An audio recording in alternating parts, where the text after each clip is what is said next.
अभिषेक मिश्रा जी। राधे राधे महाराज जी। महाराज जी, भगवत तत्व क्या है और भगवत तत्व का साक्षात्कार और भगवत दर्शन में क्या अंतर है? पहली बात तो भगवत तत्व के लिए वेद भी जितना वर्णन करते हैं इसके बाद नेति नेति कह देते हैं। वो असीम अनंत रसो वैशाह रसम हयाम लब्ध्वा आनंदी भवति। वो तत्व कैसा है? बोले रस स्वरूप है।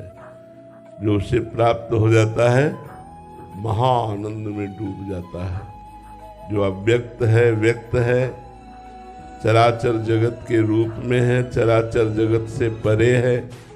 कितना भी वर्णन करो वो असीम अनंत है। इसलिए बस इतना जान लेना है कि जब सृष्टि नहीं थी तब भी वही था, जब सृष्टि नहीं रहेगी तब भी वही रहेगा, और बीच में जो कुछ भास रहा है वो सब वही है, उसके सिवा कुछ है ही नहीं। सर्वम खलमिदम ब्रह्म नेहानास्ति किंचन, उसके सिवा किंचन मात्र कुछ नहीं। जो कुछ भी देख रहे हो, सुन रहे हो, सोच रहे हो, वो सब वही है, उसके सिवा कुछ नहीं है। भगवत साक्षात्कार साकार उपासना में जब हम भगवान के किसी एक नाम रूप का आश्रय लेते हैं और समस्त शरीर संबंधी भोग, शरीर संबंधी रिश्ते नातों से ममता और आसक्ति हटाकर केवल श्री भगवान में समर्पित करते हैं तो हमारी प्रियता हो जाती है भगवान के नाम से, भगवान के रूप से, भगवान की लीला से, भगवान के धाम से। नाम रूप लीला धाम में प्रीता होने पर एक व्याकुलता पैदा होती है जिसे विरह कहते हैं, कि जिसका मैं गुणगान कर रहा हूं, जिसका मैं नाम जप कर रहा हूं, जिसकी लीला स्थलियों का दर्शन कर रहा हूं, पर वो तो मुझे दिखाई नहीं दे रहा।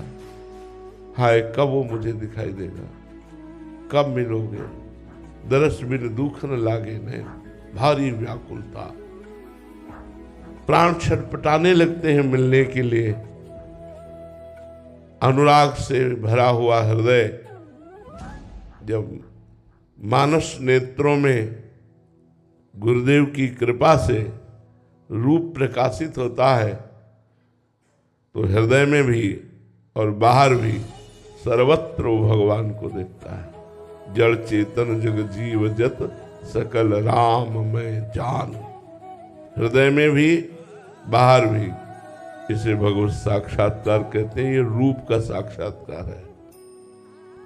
तत्वबोध होने पर उसे मोक्ष की प्राप्ति होती है। रूप साक्षात्कार होने पर लीला में प्रवेश होता है। भगवान की लीला का पात्र बनकर सदैव सदैव के लिए भगवान की समीपता प्राप्त करके वो महासुख का अनुभव करता है और तत्वज्ञानी तत्व स्वरूप होकर मोक्ष को प्राप्त हो जाता है। बात समझ में आए?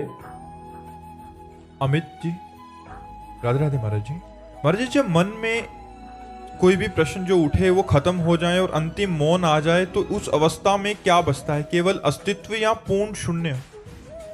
यार पहले स्थिति तो लाओ, पहले स्थिति लाओ तब बात समझ में आवे। केवल प्रवचन करने से या सुनने से तत्वबोध तो हो नहीं जाता।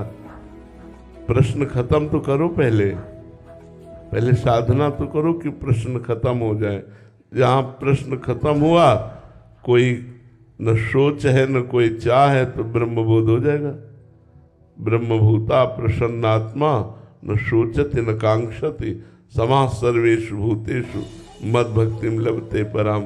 कह देना बहुत साधारण बात बच्चा, लेकिन कामनाओं का पूर्ण रूप से नाश होना, कोई सोच न रह जाना, कोई चाह न रह जाना, ये जन्म जन्म रगड़ करने पर भी बिना भगवान की कृपा के बात नहीं आती।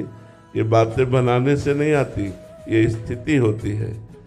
कह देना अलग बात है, प्रश्न का उत्तर दे देना, प्रश्न का उत्तर सुन लेना अलग बात है, लेकिन ये स्थिति धारण करना, ना सोचति न कांक्षति, एक मिनट भी नहीं रह सकते हो इस स्थिति में, एक मिनट भी नहीं टिक सकते हो जब तक ब्रह्मभूत नहीं होगे।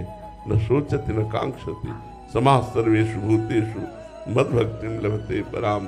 कोई सोच नहीं, कोई चाह नहीं, एकमात्र अपने स्वरूप में स्थित ब्रह्मानंद में छका हुआ वो महापुरुष पराभक्ति का लाभ प्राप्त करता है।